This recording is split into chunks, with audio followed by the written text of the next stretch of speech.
नमस्कार। रामायण महाभारत हमारे धार्मिक ग्रंथों में शुमार किए जाते हैं और हम उनका सम्मान करते हैं। लेकिन इन ग्रंथों में कहीं कुछ ऐसी घटनाएं हुई हैं जो दिल को तोड़ देती हैं। एक ऐसी ही घटना एकलव्य की है, जिसकी प्रतिभा के साथ सिर्फ इसलिए खिलवाड़ किया गया क्योंकि वो एक वर्ण विशेष से नहीं था, या फिर ये कहिए कि एक वर्ण विशेष से था। एकलव्य निषाद था, बहेलिए आप कह सकते हैं। अभी जैसे ट्राइब्स होती हैं, आदिवासी होते हैं, जंगलों में रहते हैं, शिकार करते हैं, हंटर गैदरर कम्युनिटी से होते हैं।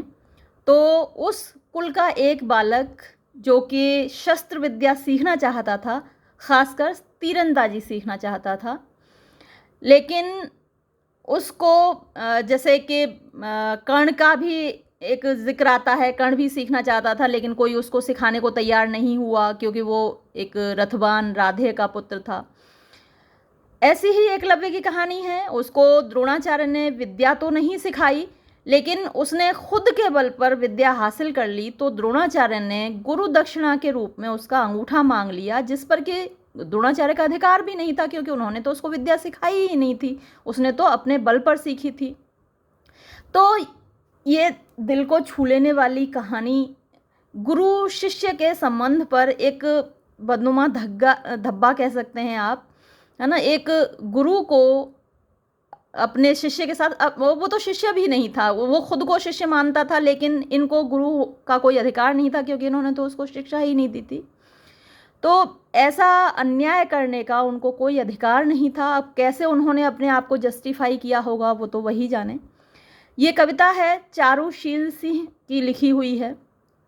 पता नहीं कौन सी यूनिवर्सिटी में प्रेस्क्राइब्ड है, हमारे यहाँ तो नहीं है, लेकिन किसी ने रिक्वेस्ट की है तो आज हम इस कविता को पढ़ेंगे। चलिए शुरू करते हैं।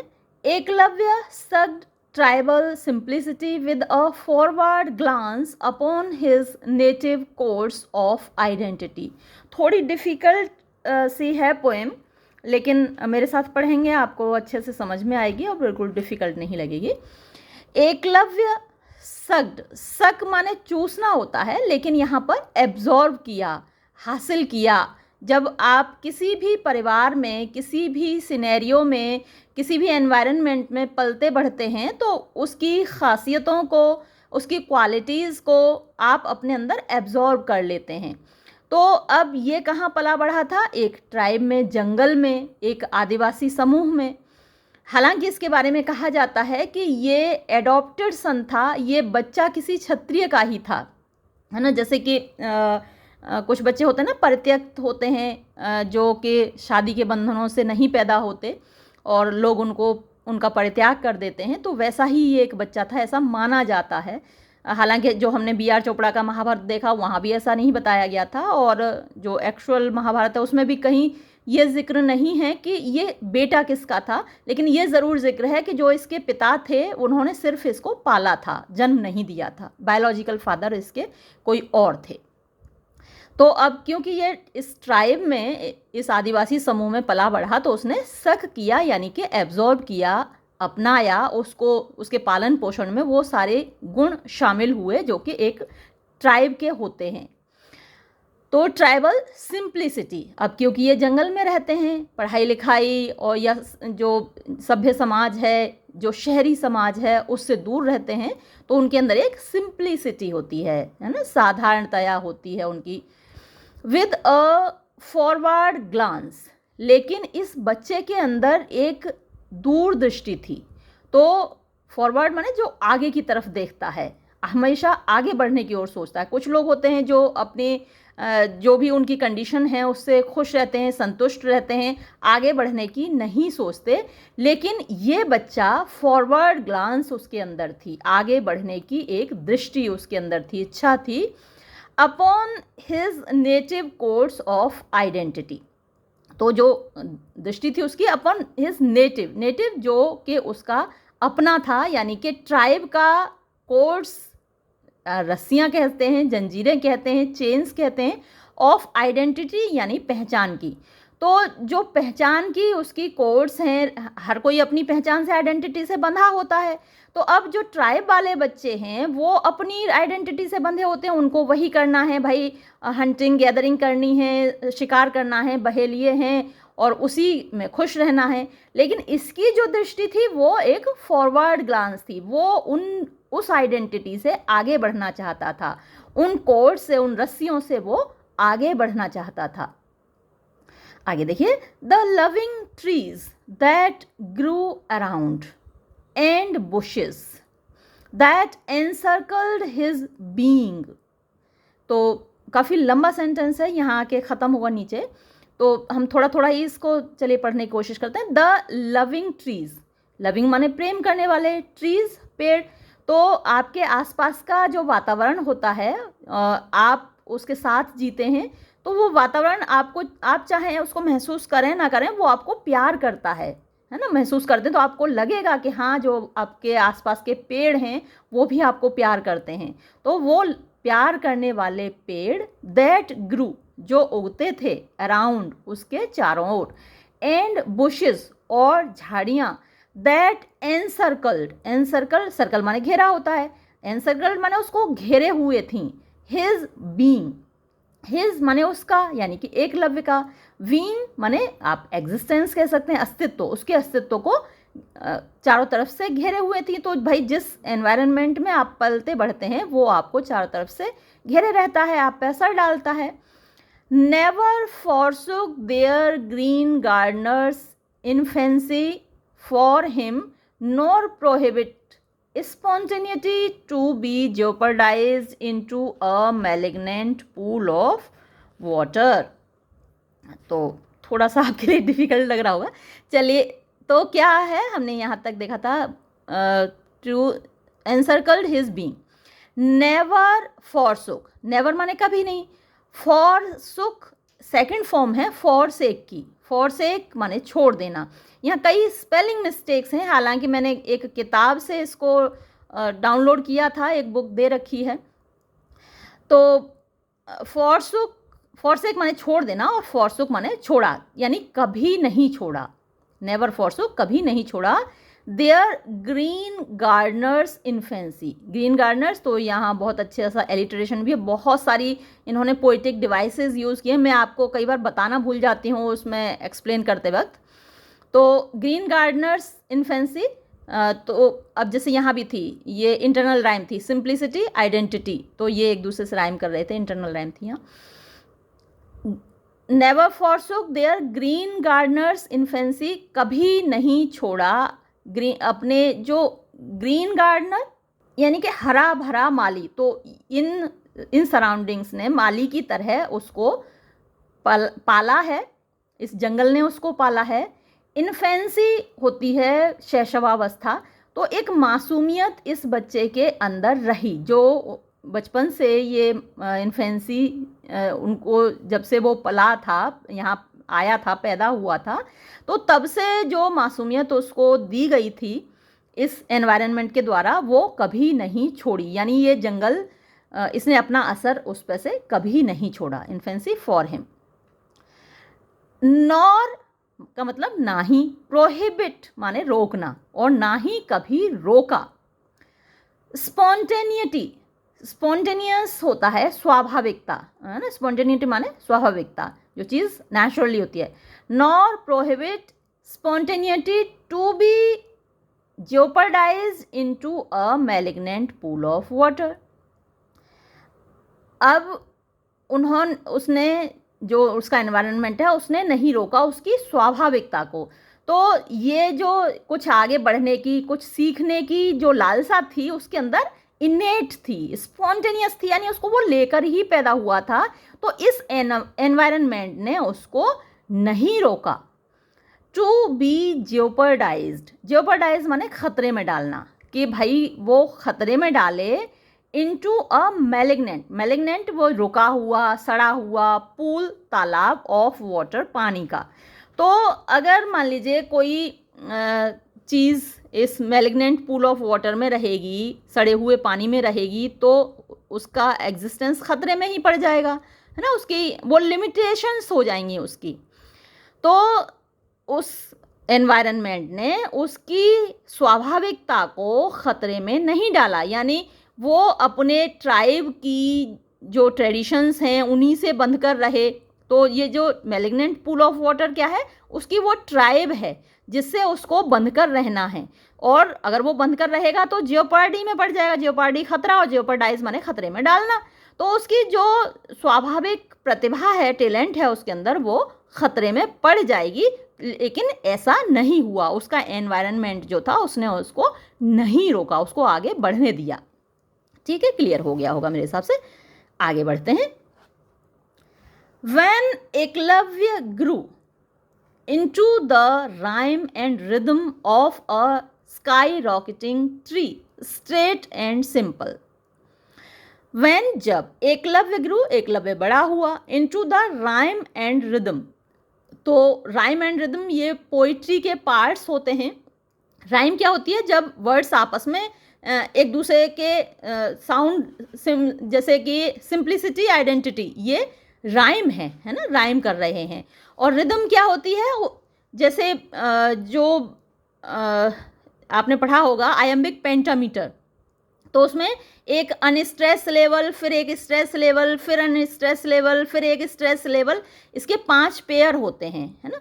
वो हर लाइन में 5 पेयर होते हैं, वो क्या कहलाती है, रिदम कहलाती है। ब्लैंक वर्ड्स की जो रिदम है वो आयम्बिक पेंटामीटर होती है। तो उसमें राइम नहीं होती लेकिन रिदम होती है। ये मैंने प्रोसोडी में पढ़ाई हैं ये सारी चीज़ें।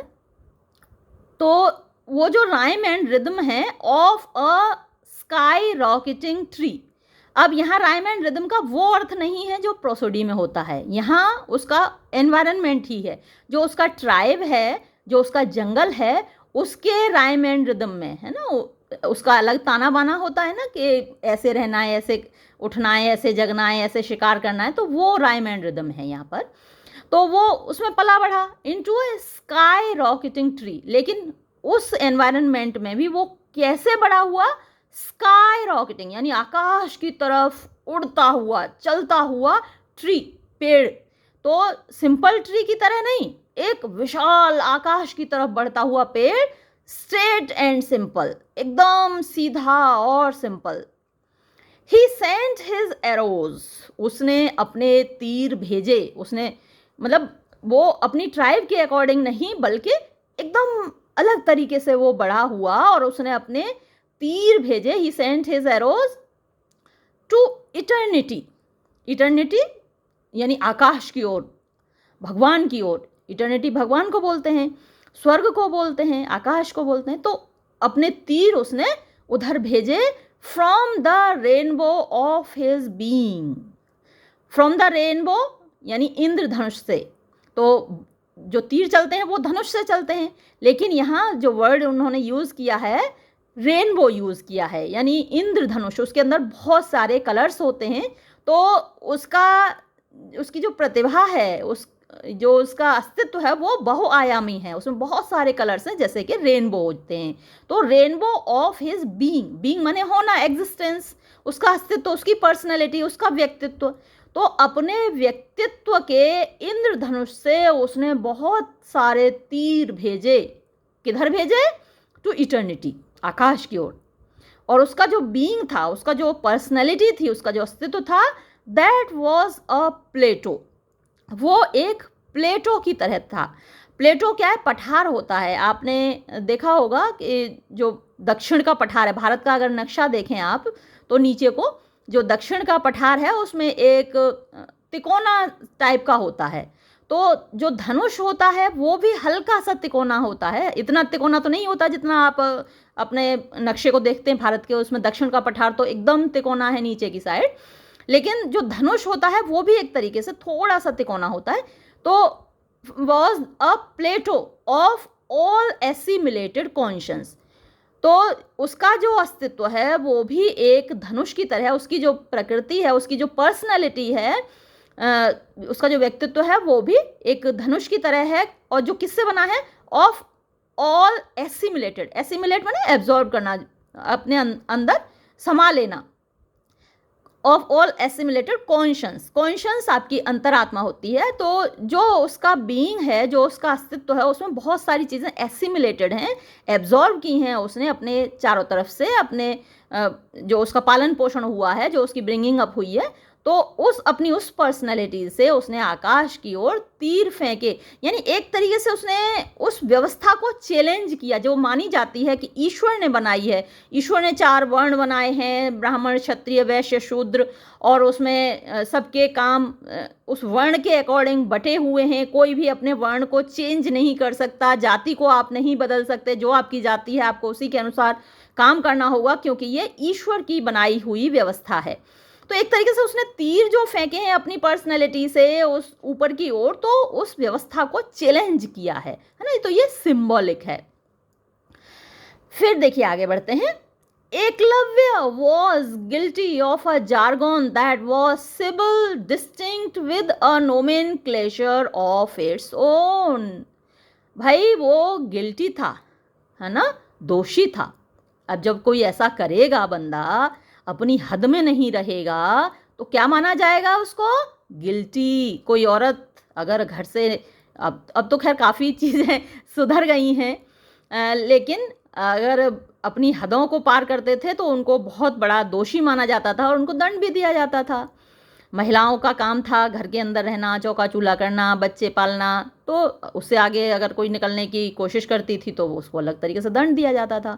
वैसे ही ये जाति व्यवस्था थी, तो इसमें अगर कोई जाति का व्यक्ति अपनी हदों से आगे निकलता था तो वो गिल्टी माना जाता था।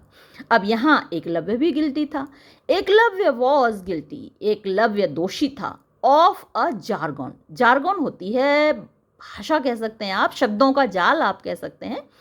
तो वो कुछ ऐसी भाषा बोल रहा था दैट वॉज सिविल, मतलब बोल तो वही भाषा रहा था, लेकिन उसकी जो व्यवहार की भाषा थी, जैसा वो कर रहा था, वो जो भाषा थी दैट वॉज सिविल। सिविल क्या है? सभ्य समाज की भाषा। अब आदिवासी तो सिविल नहीं होते, सिविलाइज नहीं होते, वो तो जंगल में रहते हैं। उनका काम जंगली जानवरों का शिकार करना, पक्षियों का शिकार करना, वहीं जंगल में रहना। तो ये सिविल सोसाइटी का काम तो है नहीं। लेकिन ये जो भाषा बोल रहा था लड़का एकलव्य, वो कैसी थी? सिविल। डिस्टिंक्ट, जो कि अलग थी, with a nomenclature of its own. Nomenclature वो इस शब्दावली, वोकेबुलरी आप कह सकते हैं, ऑफ इट्स ओन, अपनी खुद की। मतलब वो अपने ट्राइब की भाषा नहीं बोल रहा है। जैसे ट्राइबल्स को रहना चाहिए, जिस हद में रहना चाहिए, वैसी भाषा नहीं बोल रहा है। ये तो अलग ही एक सभ्य समाज की भाषा बोल रहा है, जो अपना नोमेनक्लेचर है, जो अपनी वोकेबुलरी है, उससे अलग, उसे खुद की अलग ही वोकेबुलरी है। His cluttering bones erupted into shows that the gluttonous civility could hardly inbreathe. तो हिज क्लटरिंग, क्लटरिंग कड़कड़ाती हुई, खड़खड़ाती हुई। तो यहाँ थोड़ी सी कौन सा ओनोमोटोपी, जो फिगर ऑफ स्पीच है जिसमें साउंड होती है, वो है। बहुत सारे और निकल गए होंगे मेरी नज़र से, क्योंकि मेरा भाव पक्ष पर ज़्यादा जोर रहता है। यानी पोइट्री जो है उसका भाव मेरे लिए ज़्यादा मैटर करता है। तो कई बार मैं लिटरेरी डिवाइसेस को इग्नोर कर देती हूँ, लेकिन आप देखते चलिएगा। हिज क्लटरिंग बोन्स, तो उसकी खड़खड़ाती हुई हड्डियाँ, इरप्टेड इनटू शोज।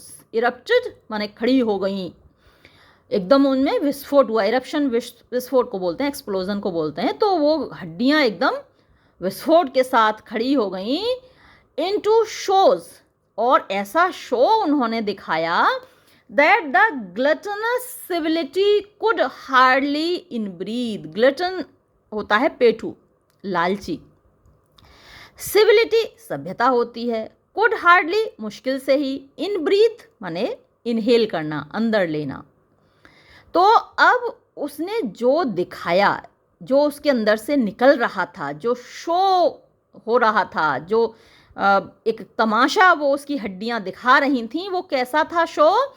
जिसको gluttonous civility could hardly in breathe, भाई लोगों के लिए निगलना मुश्किल हो रहा था, बचाना मुश्किल हो रहा था। भाई अगर आपसे नीचे तबके का, है ना, आपके पास सत्ता है, आपके पास राइट्स हैं, और कुछ बंदे आपके नीचे हैं, तो आपके नीचे वाले बंदे जब ऊपर को चढ़ना शुरू कर देते हैं और आपको अपना सिंहासन हिलता हुआ दिखाई देता है, तो क्या होता है, आपको ये बात हजम नहीं होती, कितना भी हाजमोला खा लो। तो वही हुआ कि civility could hardly in breathe, civility को ये शो बिल्कुल हजम नहीं हुआ। और अभी थोड़ी देर पहले मैं महिलाओं की भी बात कर रही थी ना, तो देखो वो यहाँ आ भी गया। Temple melodies became Shudra calls for misogyny that could not succeed into the growth of देवदार trees. टेम्पल मेलोडीज अक्सर भजन होते हैं जो गाए जाते हैं, मंदिरों में गाए जाते हैं। बिकेम बन गई शूद्रा कॉल्स, यानी शूद्रों को दी जाने वाली कॉल। तो महिलाओं और शूद्रों में कोई ज़्यादा फर्क नहीं था। प्राचीन काल में जितने अधिकार शूद्रों के थे उतने ही महिलाओं के थे, चाहे किसी भी वर्ग की रही हो। कुछ रानियां महारानियां, उनको ज़रूर रहे होंगे अधिकार, लेकिन जो आम औरतें थीं वो भी शूद्रों से कुछ ज़्यादा नहीं थीं। तो मिसोजिनी क्या है? जहाँ औरतों के अधिकारों को ख़त्म कर दिया जाता है।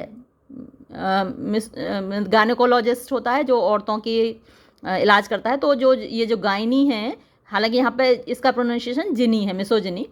तो औरतों के खिलाफ जो सोच होती है वो मिसोजिनी कहलाती है। उनको कोई हक नहीं देना है, वो उनको मतलब बराबरी का दर्जा नहीं देना। बराबरी तो बहुत दूर है, बहुत कम राइट्स उनके होते थे, आजकल मिल रहे हैं लेकिन बहुत धीरे धीरे। तो for misogyny that could not succeed, जो सफल, जिसकी वजह से सफल नहीं हो सकी, इनटू द ग्रोथ ऑफ देवदार ट्रीज, यानी देवदार पेड़ों की तरह। तो ये जो शूद्र हैं और जो महिलाएं हैं, उनको कभी देवदार के पेड़ों की तरह ऊंचा बढ़ने का मौका नहीं दिया गया। इस तरीके से टेम्पल मेलोडीज़ बनाई गई, यानी कुछ ऐसे धार्मिक विश्वास पैदा किए गए, समाज में धार्मिक मान्यताएं बनाई गई कि ना तो शूद्रों को आगे बढ़ने का मौका दिया गया और ना ही महिलाओं को। फिर देखिए आगे, एकलव्याज शॉट्स इनटू पेरीफेरीज डिवाइन, यानी एकलव्य के जो शॉट्स थे, जो तीर उसने चलाए, जो वार उसने किए, इनटू पेरीफेरीज। पेरीफेरी क्या होती है? जैसे ये एक सर्कल आपने बनाया तो उसकी जो परिधि है वो पेरीफेरी कहलाती है।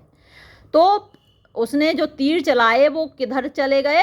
पेरीफेरीज डिवाइन, यानी जो दैवीय परिधि थी उसमें चले गए उसके तीर। Made his arrows burdened with songs on a lyre that remained unsung. Made his arrows, यानी उसके तीरों को बनाया, burdened लदे हुए, with songs ऐसे गीतों से, on a lyre एक लायर पर, लायर हमारे यहाँ तो उसको वीणा कह सकते हैं, सितार कह सकते हैं। लायर तो यूनान में होता था जिससे लिरिक शब्द बना है। On a liar that remained, जो कि रहे, अनसंग मीन्स बिन गाए। तो उसके जो तीर हैं वो बर्डन्ड रहे ऐसे गीतों से, और songs on a liar that remained unsung. तो जो गीत थे, है ना, जो मेलोडीज़ थी जो सितार पर और वीणा पर गाए जाते थे, तो उसके जो तीर थे, उन्होंने जो म्यूज़िक क्रिएट किया वो अनसंग ही रहा, यानी किसी ने उसकी प्रतिभा को मान्यता नहीं दी। इफ़ ब्यूटी एंड लव, अगर खूबसूरती और प्रेम, कुड सी देख पाते, देमसेल्व्स अपने आप को, फॉर वॉट दे वर, यानी जो वो हैं, तो खूबसूरती, प्रेम, ये चीज़ें अपने आप को अगर खुद देख पाती, दे वुड नॉट एनक्रोच। तो एनक्रोच माने होता है जो आपकी किसी की सीमा है किसी दूसरे की। जैसे मेरा खेत है, बगल में आपका खेत है, आप अपने खेत से हल चलाते चलाते मेरे में घुसा दें तो मेरे खेत में आप एनक्रोच कर रहे हैं। तो वो क्या है? एनक्रोच नहीं करते, अतिक्रमण नहीं करते अपॉन रेशियोज। रेशियो तो होता है अनुपात। अब सबका अपना अपना अनुपात होता है, सबका अपना अपना स्थान होता है। तो कुछ लोग ज़्यादा रेशियो में अपना स्थान बना लेते हैं ना, ज़्यादा बड़ा स्थान घेर लेते हैं। समान होते हुए भी भाई इंसान इंसान बराबर है, एक तरीके से पैदा होते हैं, बराबर हाथ पैर आँख नाक सब बराबर होते हैं। लेकिन कुछ लोग इसके बावजूद ज़्यादा बड़ा रेशियो, ज़्यादा बड़ा स्थान समाज में अपने लिए घेर लेते हैं। तो वो क्या है, they would not encroach upon ratios, तो उस अनुपात की ओर वो अतिक्रमण नहीं करते। हु, जो कि बाय मिस्टेक, गलती से, बिकेम, बन गए, गुरुज ग्रूसम, फिर से एलिटरेशन, गुरुज ग्रूसम। ग्रूसम मतलब क्रूअल कह सकते हैं। तो कुछ दुष्ट प्रकार के गुरु बन गए क्योंकि उन्होंने एक रेशियो ऐसा अपना लिया, एक ऐसा स्थान उनको मिल गया बाय मिस्टेक, गलती से। तो कहने का मतलब ये है कि उसमें खुद में प्रतिभा थी, उसको ज़रूरत ही नहीं थी इन गुरुदेव की तरफ जाने की, है ना। तो वो तो खुद ही बन सकता था, या फिर इनका खुद का ट्राइब अपने लिए ऐसे लोग तराश कर सकता था, है ना। तो उनको जाने की ज़रूरत नहीं थी, ये कहना चाहते हैं। The fiery pot of Eklavya's pious mortality of being.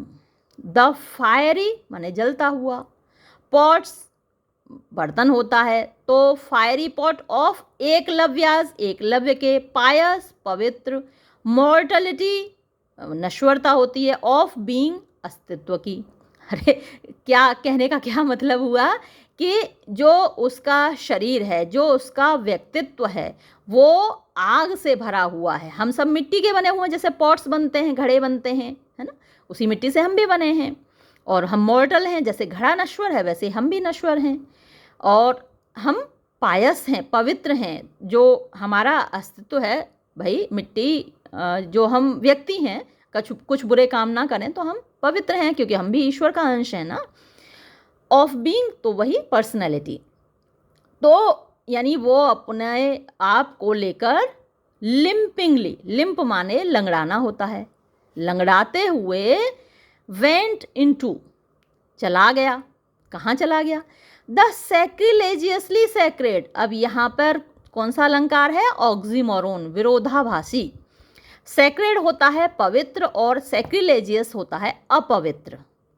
खासकर सैक्रिलेजियस वो अपवित्रता होती है। यहाँ पर थोड़ी सी स्पेलिंग मिस्टेक भी है, SACRILEGI भी होना चाहिए। तो अपवित्र रूप से पवित्र, तो आश्रम गुरु का पवित्र होना चाहिए, है ना। अब ये क्या है? अपवित्र रूप से पवित्र कहा है उन्होंने। आश्रम ऑफ गुरु द्रोणा, गुरु द्रोण का आश्रम, क्योंकि जो पोइट हैं चारुशील सिंह, उनको लगता है वहाँ पर अन्याय हो रहा है, तो ये आश्रम पवित्र कैसे हुआ? बहुत सारे स्कूल कॉलेज और आपने देखा होगा उनके बारे में सुनने को मिलता है। वहाँ पर भी जो गुरु लोग होते हैं, कई बार जो टीचर्स हैं अपने शिष्यों के साथ बहुत अन्याय करते हैं।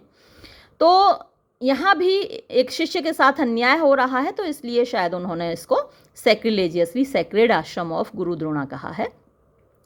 बेगिंग यानी भीख मांगते हुए, फॉर ट्यूटलेज माने कि भाई मुझे ट्यूशन पढ़ा दो, मुझे अपना शिष्य बना लो। यहाँ भी थोड़ी सी स्पेलिंग मिस्टेक है, TUTLAGE होता है ट्यूटलेज। बहुत सारी स्पेलिंग मिस्टेक्स हैं, पता नहीं ये प्रिंटिंग मिस्टेक्स हैं, टाइप करने में गलती कर देते हैं। तो गुरु द्रोणा के आश्रम में गया कि भाई भीख मांगते हुए मुझे अपना शिष्य बना लो, for tutelage that could not fructify. अब दैट जो कि कुड नॉट फ्रक्टिफाई यानी कोई उसका फल नहीं निकला, उसके इस भीख मांगने का, उसके इस काम का। फॉर क्योंकि हिस्ट्री इतिहास इटसेल्फ खुद हैड बिकम बन गया था अ हार्लट। हार्लट यानी एक तवायफ। तो इतिहास यहाँ खुद एक तवायफ बन चुका था। अब इतिहास, उससे पहले का इतिहास की ये बात कर रहे हैं कि इससे पहले ही जो परंपराएं थीं, ऐसी व्यवस्था बन चुकी थी कि भाई किसी ट्राइबल को ये शिक्षा नहीं दी जाएगी, धनुर्विद्या की शिक्षा नहीं दी जाएगी किसी आदिवासी को, तो इसलिए उन्होंने यहाँ हार्लट बोला है इतिहास को। And a witless dunce hitting Eklavya with its severe punch. And और एक विटलेस, विटलेस जिसके अंदर बुद्धि नहीं है, बुद्धिहीन, मूर्ख, डंस गधा होता है, हिटिंग मार रहा था एकलव्य को, विद इट्स सीवियर पंच, अपने सीवियर पंच, सीवियर कठोर, पंच माने मुक्का, तो गधे दुलत्ती मारते हैं, तो एक तरीके से वही दुलत्ती मार रहा था गधा। तो इतिहास को उन्होंने हार्लट बोला और विटलेस डंस बोला, है ना, बुद्धिहीन मूर्ख गधा बोला, तो उसको दुलत्ती मार रहा था इतिहास।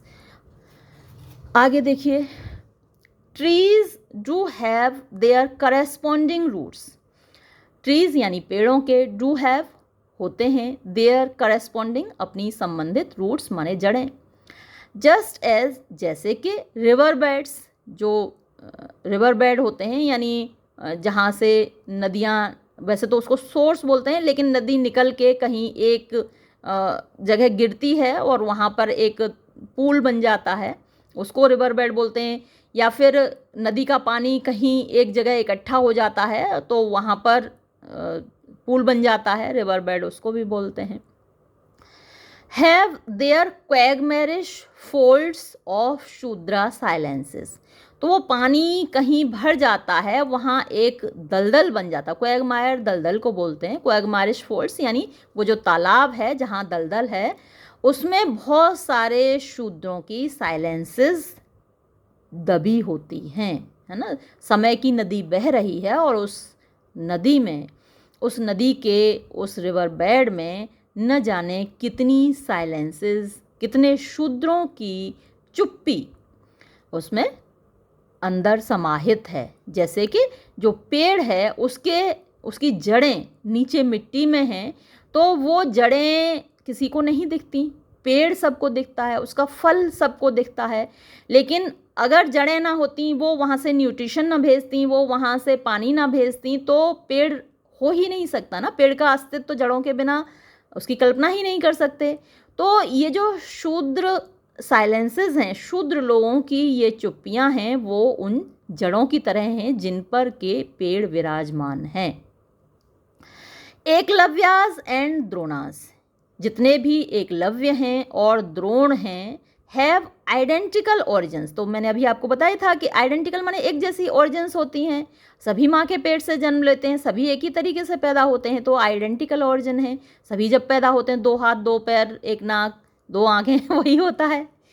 In the chilling windmill of a life, chilling मतलब बहुत जो ठंडा होता है वो उसको चिलिंग कहते हैं। तो जो भयानक विंडमिल, जो हवाई चक्की होती है, पवन चक्की उसको बोलते हैं। ऑफ अ लाइफ, जीवन की, एवर हमेशा, ऑन द रन जो दौड़ती रहती है, घूमती रहती है। तो जो जीवन की पवन चक्की है, हमेशा घूमती रहती है, उसमें पैदा होने वाले सारे एकलव्य, सारे द्रोण एक जैसी ही ऑरिजिन के हैं, आइडेंटिकल ऑरिजिन के हैं, एक ही तरीके से पैदा होते हैं। तो उनको वर्ण में किसने बांटा, उनको जातियों में किसने बांटा, कहने का मतलब यह है। Earthy simplicity cannot eat someone's flesh into the dustbins of a classy mess. Earthy यानी जमीन की, simplicity यानी साधारणता, cannot eat नहीं खा सकती, someone's flesh किसी का मांस, into the dustbins, डस्टबिन होता है कूड़ेदान, of a classy यानी वर्ग का, और mess माने जो एक कैओस होता है ना, अव्यवस्था होती है, घोटाला होता है। तो ये जो क्लासी मेस क्रिएट किया है, ये जो डस्टबिन बना दिए हैं, डस्टबिन में हम फेंक देते हैं चीज़ों को।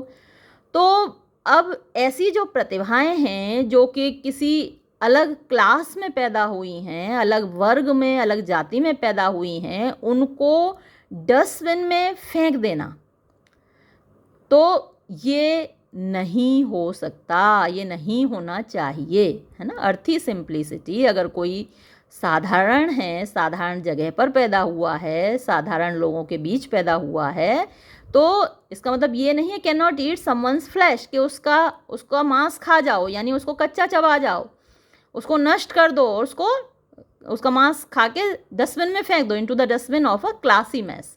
जो क्लास की वजह से, वर्ग की वजह से, वर्ण की वजह से, जाति की वजह से एक पैदा किया हुआ है डस्टबिन, उसमें फेंक दो उसकी प्रतिभा को, सिर्फ इसलिए कि वो एक ख़ास जाति में पैदा हुआ है।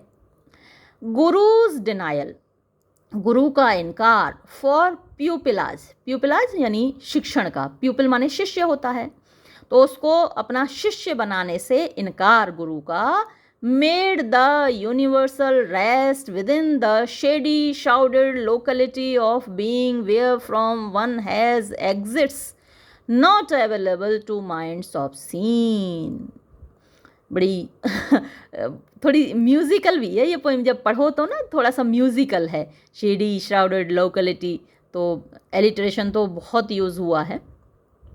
तो गुरु ने जो इनकार किया उसको शिष्य बना देने से, guru's denial for pupillage made the universal rest, made बना दिया, यूनिवर्सल सार्वभौमिक, रेस्ट शांति, विद इन अंदर, the shady shrouded locality, shady यानी जो छायादार है, श्राउड कफन को बोलते हैं, शेडी श्राउडेड यानी छायादार कफन, लोकेलिटी ऑफ बीइंग यानी लोकेलिटी तो स्थान होता है, ऑफ बीइंग मतलब कि पर्सनैलिटी, व्यक्तित्व, तो जो उसके व्यक्तित्व के अंदर, हर किसी के व्यक्तित्व के अंदर एक अंदर शेडी श्राउडेड लोकेलिटी, तो छायादार एक लोकेलिटी है। यानी कहने का मतलब ये है कि उसके अंदर जो उसका एग्जिस्टेंस था वो शांत हो गया, और अक्सर शांत हो जाता है जब किसी को मौका नहीं मिलता, अपॉर्चुनिटी नहीं मिलती, तो वो यूनिवर्सल रेस्ट उसको बोला है। ऑफ बीइंग वेयर फ्रॉम माने जहाँ से, वन हैज़ एग्जिट्स, यहाँ पे थोड़ी सी स्पेलिंग मिस्टेक है, EXITS, यहाँ एस की ज़रूरत नहीं थी, जहाँ से वन हैज़ एग्जिट, एग्जिट माने निकलने की जगह होती है, नॉट अवेलेबल माने जो उपलब्ध नहीं होती, टू माइंड्स ऑब्सीन, माइंड्स दिमागों को, ऑब्सीन जो कि ऑब्सीन है, ऑब्सीन माने तो वैसा दृश्य होता है ना, अश्लील होता है। अब यहाँ अश्लील तो नहीं कह सकते, ऐसे दिमाग जो कि कमज़ोर हैं या फिर गंदे हैं, तो वो निकलने का रास्ता नहीं ढूंढ पाते। तो अब ऐसे जब गुरु ने डिनाई कर दिया तो बहुत सारे बच्चों को डिनाई किया होगा, ऐसा थोड़ी है कि एकलव्य पहला ऐसा बच्चा रहा होगा जिसको गुरु ने शिक्षा देने से मना कर दिया हो। न जाने कितने बच्चे रहे होंगे, है ना, लाखों बच्चे ऐसे रहे होंगे, लाखों महिलाएं ऐसी रही होंगी जिनको, लड़कियों को पढ़ना चाहती होंगी लेकिन उनको पढ़ने का मौका नहीं दिया होगा समाज ने। तो उन माइंड्स को ऑब्सीन बोला है। तो ऑब्सीन का मतलब यहाँ अश्लील नहीं, बल्कि जो कमज़ोर थे, जो झुक गए लोगों के आगे, तो उनको एग्जिट नहीं मिलता, है ना। One has exit not available, उनको उपलब्ध नहीं होता जिनके दिमाग कमज़ोर होते हैं। अब एकलव्य तो वैसा था नहीं कि गुरु ने मना कर दिया तो चलो छोड़ो भाई, अपना जो ट्राइब का पेशा है वही करते हैं, क्या ज़रूरत है हमको तीर तलवार चलाने की। तो ये ऐसा बंदा नहीं था, मजबूत था, स्ट्रांग था। आगे देखिए, the rambling wheel of history did not allow for a footage into its temporal folds.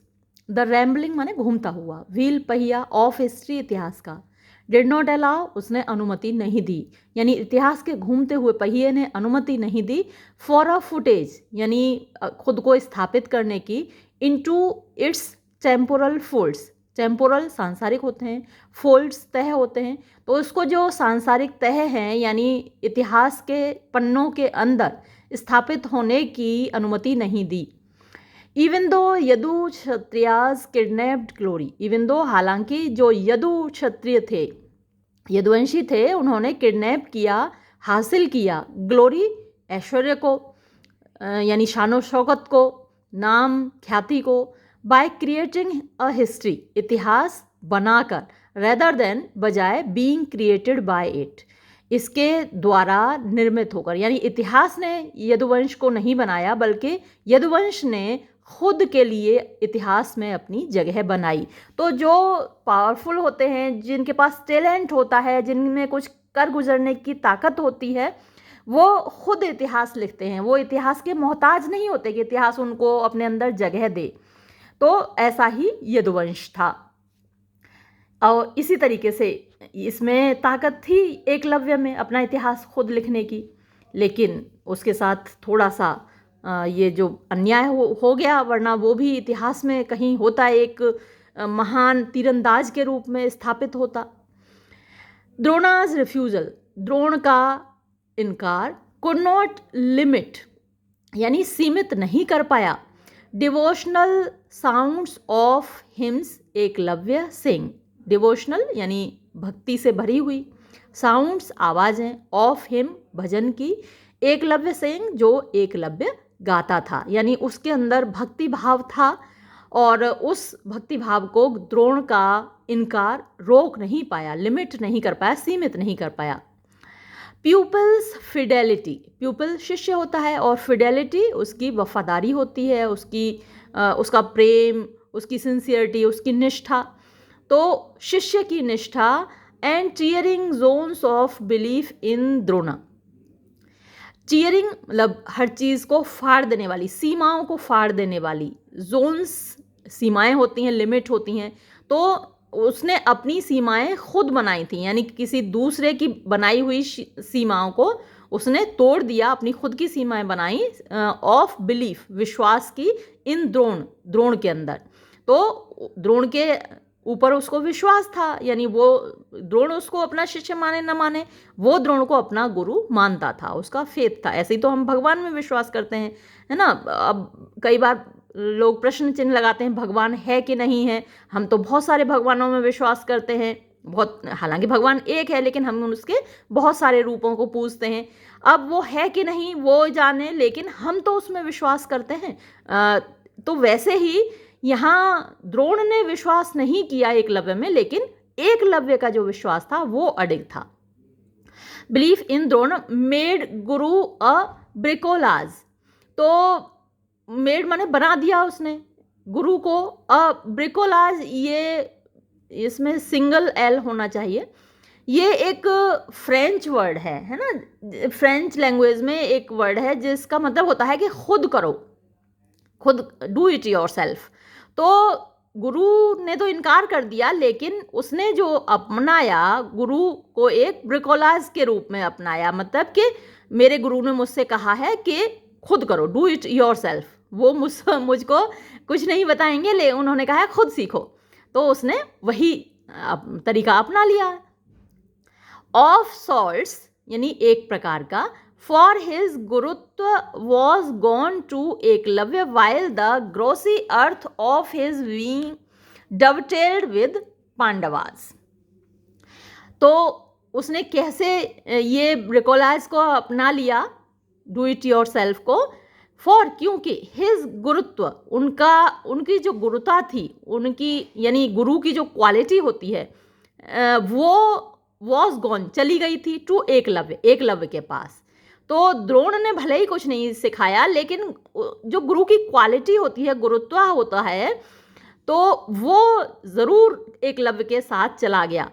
While, जबकि द ग्रोसी मतलब जो निम्न कोटि का होता है, अर्थ मिट्टी, ऑफ हिज बीइंग, उनके अस्तित्व की, उनके व्यक्तित्व की। तो जो द्रोण हैं वो तो उसी मिट्टी के बने हुए हैं ना, जो उनका शरीर है वो तो एक मिट्टी का ही पुतला है। तो वो जो मिट्टी का पुतला था, डवटेल जो फाख्ता होती है वो क्या है, अपने अंडों के ऊपर बैठती है और उनको क्या है, एक तरीके से, वैसे डवटेल का मतलब हार्मोनाइज होता है ना। तो डवटेल्ड विद पांडवास, तो आप ये कह सकते हैं कि वो पांडवों के सुर में सुर मिलाते रहे, है ना, वो पांडवों को संभालते रहे। हालांकि जो उनको पेमेंट मिल रही थी वो तो धृतराष्ट्र से मिल रही थी, कौरवों से मिल रही थी, लेकिन वो पांडवों को ज़्यादा प्यार करते थे। या तो ये समझ लीजिए कि जैसा हमने पढ़ा है महाभारत में, देखा है कि पांडव जो थे वो ज़्यादा सिंसियर थे, अपने गुरु का ज़्यादा सम्मान करते थे, युधिष्ठिर, भीम, अर्जुन, नकुल, सहदेव पांचों ही गुरु का ज़्यादा सम्मान करते थे, तो वो पांडवों को ज़्यादा प्यार करते थे। तो उनका जो शरीर है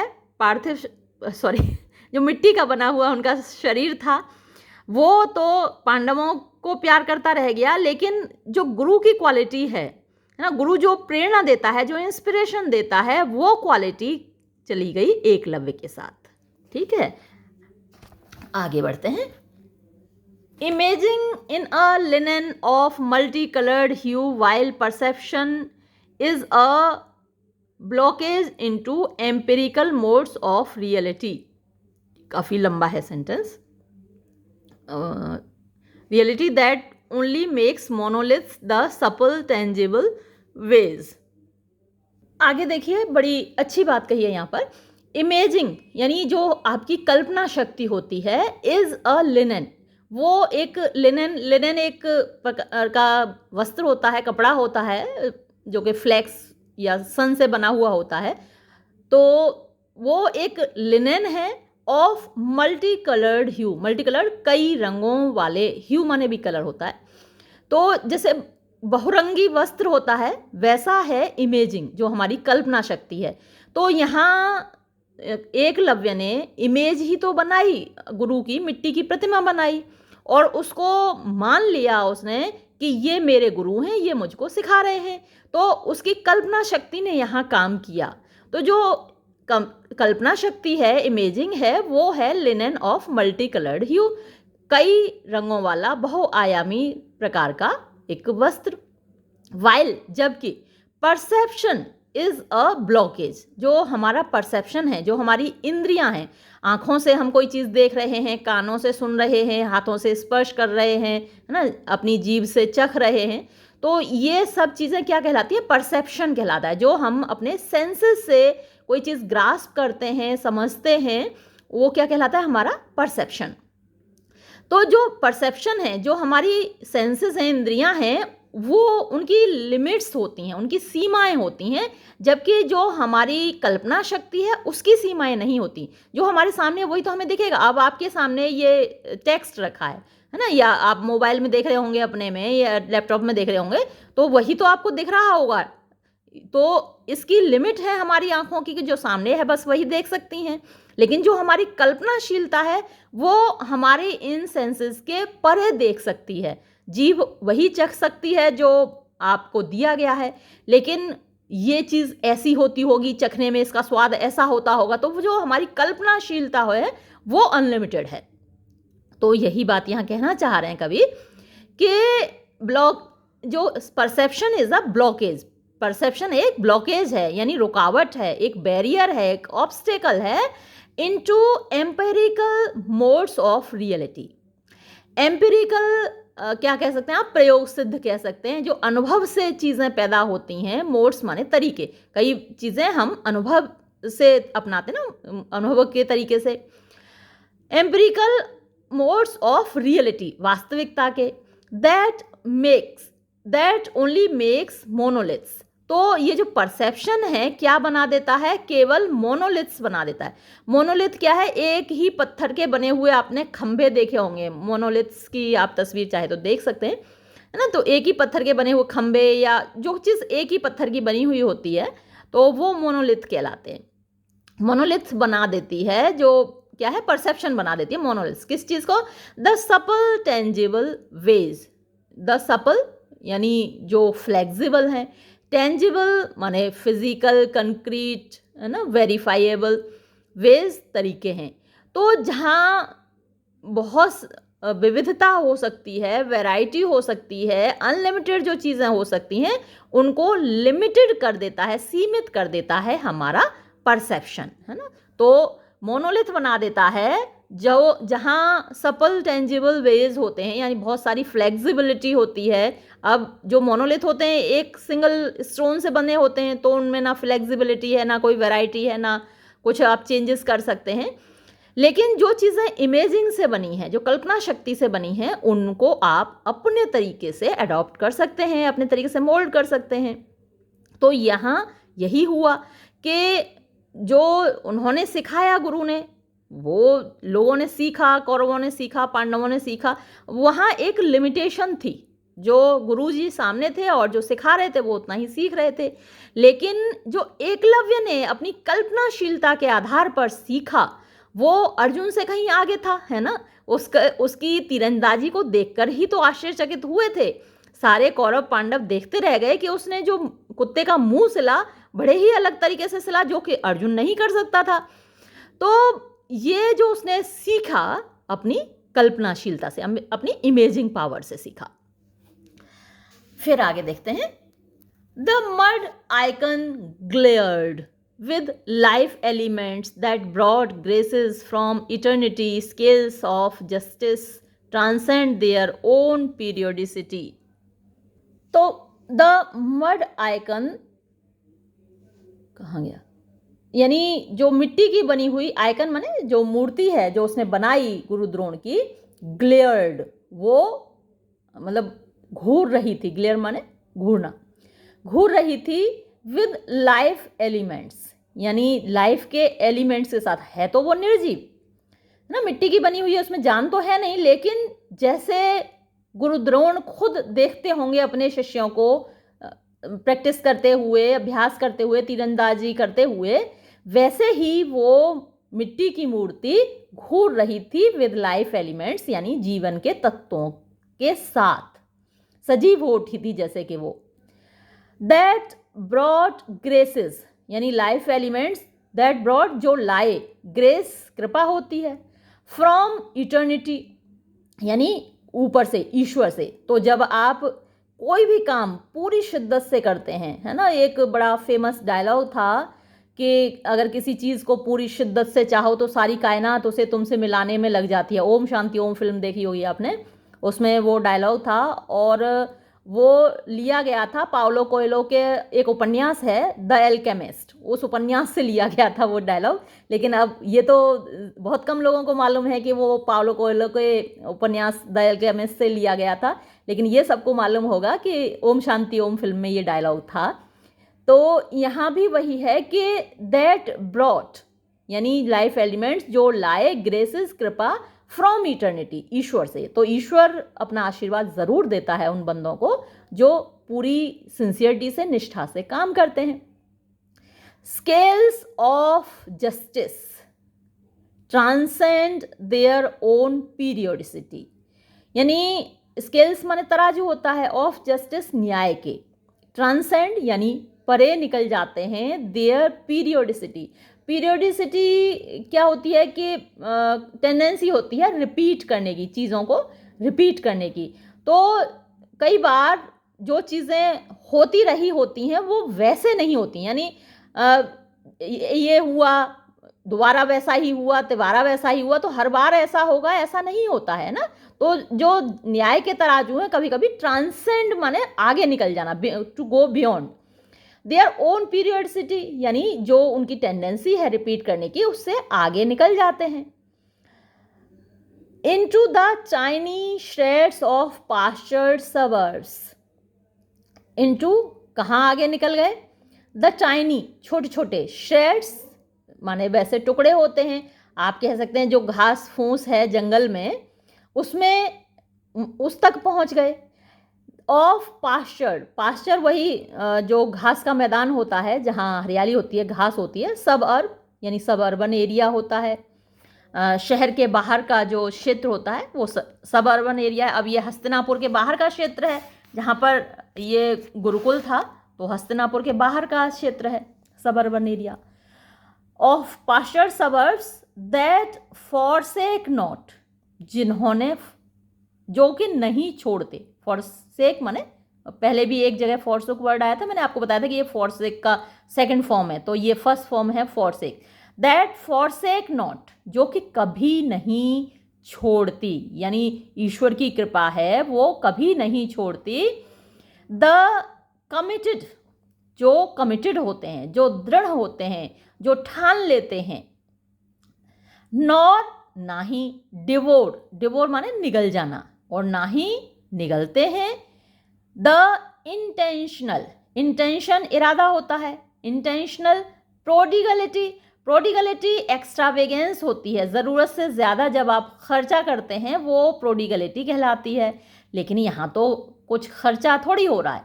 यहाँ इंटेंशनल प्रोडिगलिटी का मतलब है जब उनके इरादे दृढ़ होते हैं, बड़े होते हैं, है ना, किसी भी चीज़ से न टूटने वाले, ना झुकने वाले।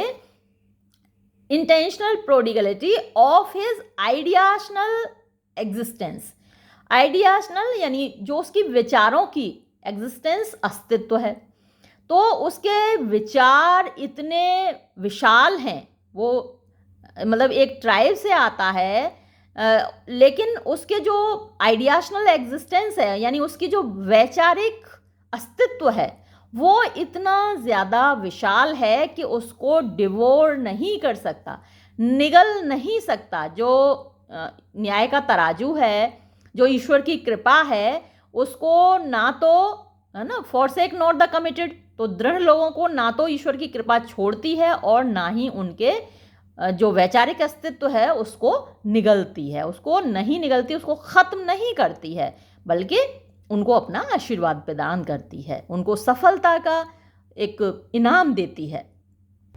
गुरुत्व emanates as much out of the lotus folio of a guru's being as it circumambulates the non-perfidious locales of zonal consciousness। गुरुत्व वैसे एक तो गुरुता हो गई, गुरु की जो क्वालिटी है, और दूसरा जो एक फोर्स होती है जो अपने ऊपर अपनी तरफ खींचती है, गुरुत्वाकर्षण बल होता है, वो भी गुरुत्व कहलाता है, अट्रैक्टिव पावर होती है। तो गुरु के अंदर भी, जो सच्चे गुरु हैं, अच्छे गुरु हैं, उनके अंदर भी एक अट्रैक्शन पावर होती है, शिष्य उनकी ओर खिंचे चले आते हैं। तो गुरुत्व इमिनेट्स यानी जो गुरुत्व पावर है, बल है, इमिनेट्स निकलता है, एज मच इतना ही, out of the lotus folio, lotus यानी कमल, फोलियो तह, तो गुरु एक कमल दल के समान है, तो उसके कमल दल रूपी स्वरूप से गुरुत्व निकलता है, lotus folio of a guru's being, यानी गुरु का जो अस्तित्व है, उनकी जो पर्सनैलिटी है, जो व्यक्तित्व है, वो कमल के समान है और उसमें से गुरुत्व निकलता है, एक आकर्षण निकलता है, गुरुता निकलती है, उनकी क्वालिटी है। As it circumambulates the non-perfidious locales of zonal consciousness। और उसी तरह इट, ये यानी जो गुरुत्व है, circumambulate का मतलब होता है परिक्रमा करना, है ना, गोल गोल घूमना किसी चीज़ के चारों ओर। द नॉन परफिडियस, अब जो परफिडियस होता है वो गद्दारी होता है, और नॉन परफिडियस माने वफादारी हो गया, वफादारी से भरा हुआ, एडजेक्टिव है तो वफादारी से भरा हुआ। लोकेल्स यानी जो स्थान है, ऑफ जोनल कॉन्शियसनेस, जो सीमाओं की एक कॉन्शियसनेस है, कॉन्शियसनेस जो आपके अंदर आत्मचिंतन होता है, चेतना होती है ना, खुद को पहचानने की ताकत होती है, तो उस एरिया में ये परिक्रमा करता रहता है गुरुत्व। एकलव्यास गुरु वॉज द्रोण, एकलव्य के गुरु द्रोण थे, फॉर श्योर, पक्का। एंड और द पीपल, जो शिष्य था Eklavya, could digest no more on this score, could digest no more यानी इससे ज़्यादा पचा नहीं सकता था, ऑन दिस स्कोर, इस स्कोर पर, मतलब कि इससे ज़्यादा उसको और कुछ चाहिए भी नहीं था, है ना, वो उसने गुरु द्रोण को अपना गुरु मान लिया था। Drona did not know, Drona नहीं जानते थे, the ions of electric wobbling, ions कण होते हैं, एटम और मॉलिक्यूल, एक तरीके से कैट आयन, और आपने ये केमिस्ट्री में सुने होंगे, तो आयंस पे चार्जेस होते हैं, नेगेटिव चार्ज, पॉजिटिव चार्ज। तो द्रोण नहीं जानते थे the ions of electric wobbling, wobbling आप क्या कहेंगे, मूविंग अनस्टेडली, यानी जो एक तरीके से नहीं घूमते, अनस्टेडली घूमते रहते हैं। नॉर डिड ही फील, और ना ही उन्होंने महसूस किया था, द पल्स, धड़कन, of terrestrial bodies.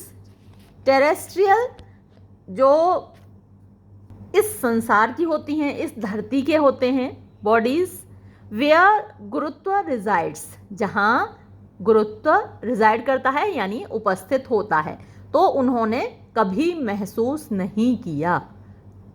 Unaware of changing courses, unaware यानी अवेयर नहीं है, जानकारी नहीं है, ऑफ चेंजिंग बदलते हुए, कोर्सेज रास्तों से, जिंगल बेल्स तो जो बेल्स होती हैं बजती हुई घंटियाँ, चाइम यानी वो बजती हैं, एंड रीच इनटू और पहुंच जाती हैं। यहाँ कुछ मिसिंग है ना, इसलिए मैंने ये डॉट डॉट डॉट लगा रखा है, जहाँ से मुझे ये टेक्स्ट मिला यहाँ से कुछ मिसिंग है। तो यानी जो हवा के रुख बदलते रहते हैं, हवा के रास्ते बदलते रहते हैं, उनसे अनअवेयर, उन पर बिना कोई ध्यान दिए जो जिंगल बेल्स हैं, जो घंटियां हैं, वो अपनी धुन बजाती रहती हैं, म्यूज़िक अपने अंदर से निकालती रहती हैं और दूरस्थ स्थानों में अपना म्यूज़िक पहुंचाती रहती हैं। He saw Eklavya once, he saw उन्होंने देखा, एकलव्य को, वंस एक बार, एरोइंग हिज एनर्जी यानी तीरों के माध्यम से अपनी एनर्जी को दिशा देते हुए, टुवर्ड्स इम्पाइटी, टुवर्ड्स की तरफ, इम्पाइटी अपवित्रता, and non कॉस्मोजेनिक self.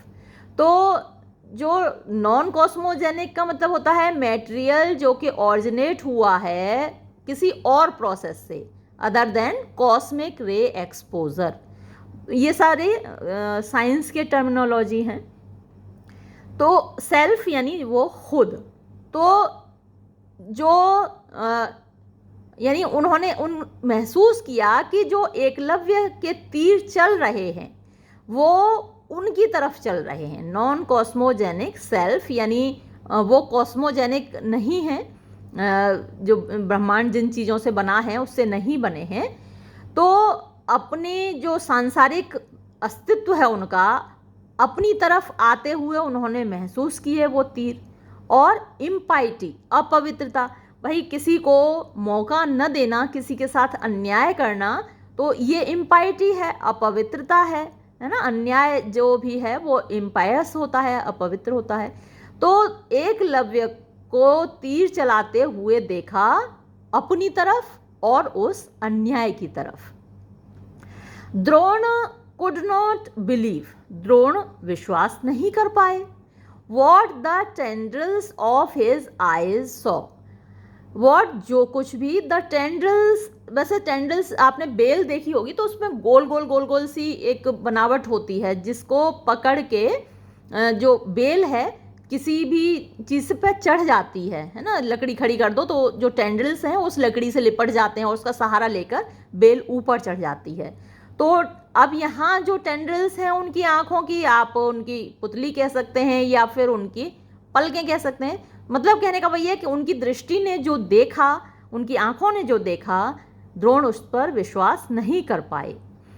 Anxiety and mistrust made him stand, anxiety चिंता, भाई उन्होंने अर्जुन से वादा किया था कि तुम सर्वश्रेष्ठ धनुर्धर बनोगे, लेकिन अब चिंता हो रही है उनको कि सर्वश्रेष्ठ तो ये दिख रहा है। एंड मिसट्रस्ट माने अविश्वास, विश्वास नहीं हो रहा कि जिस बच्चे को मैंने पढ़ाया नहीं और वो इतना आगे बढ़ गया। मेड हिम स्टैंड, तो इन दोनों चीज़ों ने उनको खड़ा कर दिया ऑन अ क्रस्ट, एक ऐसी चोटी पर, दैट कुड हैव फॉलन, जो कि गिर सकती थी, even before it could itself erect, even before इससे पहले कि इट कुड इटसेल्फ इरेक्ट, वो खुद खड़ी हो। तो खड़ी होने से पहले ही गिर जाने वाली एक चोटी पर उनको लाकर खड़ा कर दिया उनकी चिंता और उनके अविश्वास ने। आगे देखिए, nunnery potholes chipped into arcadias of Drona. Nunnery तो वैसे वो जगह होती है जहाँ पर नन्स रहती हैं, है ना। अब यहाँ नन क्या होती है, वो दुनियादारी को, गृहस्थ जीवन को छोड़कर एक तरीके से वैराग धारण कर लेती हैं। वैसा ही कुछ गुरुकुल में होता है ना। गुरुकुल में जो बच्चे रहते हैं अपना महलों से आते हैं, महल के ठाट बाट वो सब त्याग कर गुरुकुल में सामान्य तरीके से रहते हैं। तो जो गुरुकुल है उसी को एक तरीके से इन्होंने कंपेयर किया है ननरी से। तो nunnery potholes chipped into arcadias of Drona. Potholes आप कह सकते हैं जैसे जो खमड़े होते हैं, जो पिचर घड़े होते हैं, उनके टुकड़े।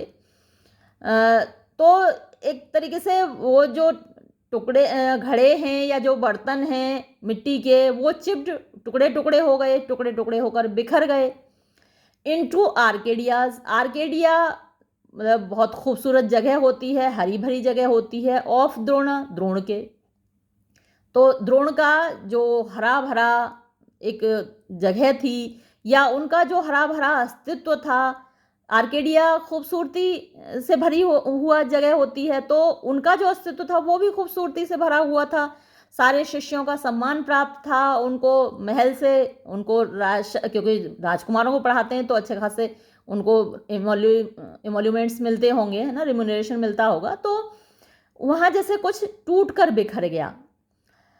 आर्केडियाज ऑफ द्रोण हु फेल्ट, जिन्होंने महसूस किया, फॉलन कि जैसे वो गिर गए हों, डिन्यूडेड माने एक्सपोज्ड, जैसे कि किसी ने उनको एक्सपोज कर दिया हो, उनको मतलब कहते हैं ना नंगा कर दिया हो। एंड डिफॉरेस्टेड, डिफॉरेस्टेड जो जंगल के जब पेड़ उजड़ जाते हैं तो डिफॉरेस्टेशन कहलाता है। तो एक तरीके से उन्होंने उजड़ा हुआ महसूस किया with in his own, with in माने अंदर, हिज ओन अपने खुद के, मेंटल दिमाग के, मानसिक, गेट्स दरवाजे, ऑफ मेमोरी अपनी याद के, जो उनकी मेमोरी के गेट्स थे उसके अंदर उन्होंने कुछ उजाड़ सा महसूस किया। That could neither enliven him nor resuscitate, यानी ना तो अब ये जो मेमोरी थी उनकी कुड नेदर, ना तो एनलिवन माने पुनः जीवित कर सकती थी उनको, नॉर रिससिटेट माने रिवाइव भी नहीं कर सकती थी। वो एकदम से निढाल से हो गई ये सब कुछ देखकर। इन अ क्रिम्सन एंग्विश, क्रिम्सन लाल होता है, एंग्विश चिंता होती है। तो जब व्यक्ति चिंतित होता है, क्रोधित होता है, तो उसका चेहरा लाल हो जाता है। तो वैसी ही कुछ चिंता में, कुछ क्रोध में, that could have become bloody red, जो कि और ज्यादा लाल हो सकता था, खून जैसा लाल हो सकता था। Any whisper of the moment, यानी विस्पर माने तो फुसफुसाहट होती है, विस्पर ऑफ द मोमेंट आप पलक झपकते ही कह सकते हैं, पल गुजरने के साथ ही कह सकते हैं। तो 2-4 पल में वो उनका चेहरा लाल हो सकता था, ब्लड जैसा, खून जैसा। तो इस चिंता में, इस क्रोध में, इस हताशा में, निराशा में द्रोण सम्मंड, द्रोण ने बुलाया एकलव्य को टू एनक्वायर ऑफ हिज गुरु, यानी एनक्वायर माने पूछना, ऑफ हिज गुरु, उसके गुरु के बारे में। दैट मेड, जिन्होंने बना दिया, हिम उसको, द इनविंसिबल, अजेय, जिसको जीता नहीं जा सकता, दैट ही वॉज, जो कि वो बन चुका था। अब इन्होंने देखा द्रोण ने तो पूछा कि भाई तुम्हारे गुरु कौन है, किसने तुम्हें ऐसा अजेय बना दिया है। द्रोणा's winged chariot flew below its own surfaces. Drona का विंग्ड यानी पंखों वाला, चैरियट रथ, फ्लू उड़ा, बिलो नीचे, इट्स ओन इसके खुद के, सरफेस सतह के, व्हेन जब एकलव्य अनप्लूमेटेड, एकलव्य ने खड़ी की, द सेक्रेड पवित्र, डेकोर ने प्रतिमा, ऑफ हिज गुरुज विजडम अपने गुरु की बुद्धिमत्ता की, दैट वॉज नन अदर जो कि कोई और नहीं था, देन द्रोणाज ओन, बजाय द्रोण के खुद की अलावा किसी और की प्रतिमा नहीं थी। तो उसने निकाल के अपने गुरु की प्रतिमा उनके सामने खड़ी कर दी। तो अनप्लूमेड माने खड़ी कर देना, और ऊपर से क्लियर हो ही गया होगा। तो वो मतलब एकदम से धड़ाम से नीचे आए, उनको लग रहा था कि इसका गुरु कोई और मुझसे ज़्यादा बुद्धिमान व्यक्ति होगा जिसने इसको सिखाया है, लेकिन देखा तो प्रतिमा उन्हीं की थी। कंजरीज ऑफ स्पेस बिकेम रेडिश। कंजरीज कहते हैं गैदरिंग, जो सभा होती है, तो जो सभाएं थीं ऑफ स्पेस, अंतरिक्ष की, यानी जो ऊपर स्वर्ग में कह सकते हैं, या जो सितारे हैं, तारे हैं, बिकेम रेडिश, वो लाल हो गए, एंड ब्लू, और ब्लू ये ब्लो का ही सेकंड फॉर्म है, ब्लो, BLOW, और ब्लू, और ब्लोन थर्ड फॉर्म होती है। तो ब्लू माने बहना होता है, हवा के झोंके से उड़ना होता है। तो ऐसा लग रहा था कि जैसे जो आकाश के तारे हैं वो भी लाल होकर इधर से उधर दौड़ने लगे। एज द्रोणास कॉलीफ्लावर बीइंग, और उसी वक्त जो द्रोणा का कॉलीफ्लावर फूल गोभी होता है, अब जो ब्रेन है वो भी कॉलीफ्लावर की शेप में होता है, तो यहाँ कॉलीफ्लावर उनके ब्रेन के लिए एक इमेजरी हो सकती है कि द्रोणा का जो कॉलीफ्लावर है, कॉलीफ्लावर बीइंग अस्तित्व है, तो कॉलीफ्लावर बीइंग उनके दिमाग के लिए ही आया है। इन एंगर फ्लू, गुस्से में उड़ गया, मतलब वो अपने दिमाग से एक तरीके से पैदल हो गए। ही हिड, उन्होंने छिपा लिया, द रैंकरस पैथोलॉजी, रैंकरस जहरीला होता है, जो कीड़ा होता है वो जो काटता जाता है, जहरीला, और पैथोलॉजी तो जो बीमारियों की आपका टेस्ट होता है पैथोलॉजी में होता है, लेकिन यहाँ पर उनकी जो भावनाएं थीं, जो उनकी कड़वी जहरीली भावनाएं थीं, उनको हाइड की सेकंड फॉर्म हिड है, छिपा लिया। In the corridors of his mind, corridors में कॉरिडोर वरांडा होता है, ऑफ हिज माइंड, अपने दिमाग के, तो अपने दिमाग के कहीं कोने में उन्होंने अपनी जहरीली भावनाओं को छिपा लिया। When he saw, जब उन्होंने देखी, his own, अपनी खुद की, मड इमेज, मिट्टी की मूर्ति, he became, वो हो गए, astonishingly, आश्चर्यजनक रूप से, blind, अंधे हो गए।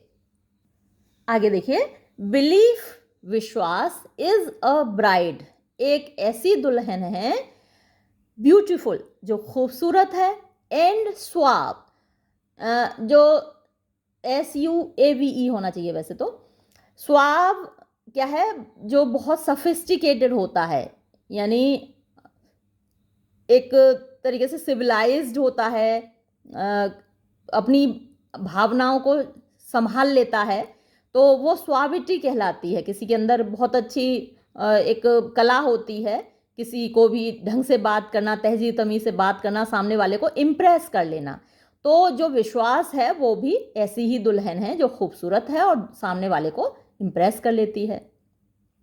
इट सीक्स, ये जो दुल्हन है तलाश करती है, इट्स ग्रूम, अपना दूल्हा, in the devotional hymns, devotional यानी जो भक्ति भाव से भरे हुए, हिम माने भजन, ऑफ वैदिक ग्लोरी, वैदिक ग्लोरी के, वैदिक शौर्य के, तो वहाँ अपना दूल्हा तलाश करती है। जो विश्वास है, तो विश्वास और भजन ये एक दूसरे से जुड़े हुए हैं। भाई भजन, डिवोशनल सॉन्ग्स हम किसके लिए गाते हैं? जिसमें हम विश्वास करते हैं।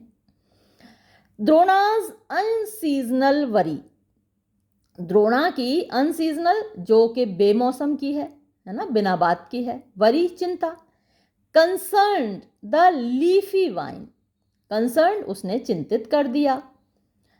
द लीफी माने पत्तों वाली, वाइन माने बेल, यहाँ VI यानी वाइन होना चाहिए, वाइन माने तो शराब होती है, VI यानी वाइन माने बेल होती है, तो लीफी वाइन, लीफी शराब तो होगी नहीं, लीफी वाइन होगी जो पत्तियों वाली बेल है।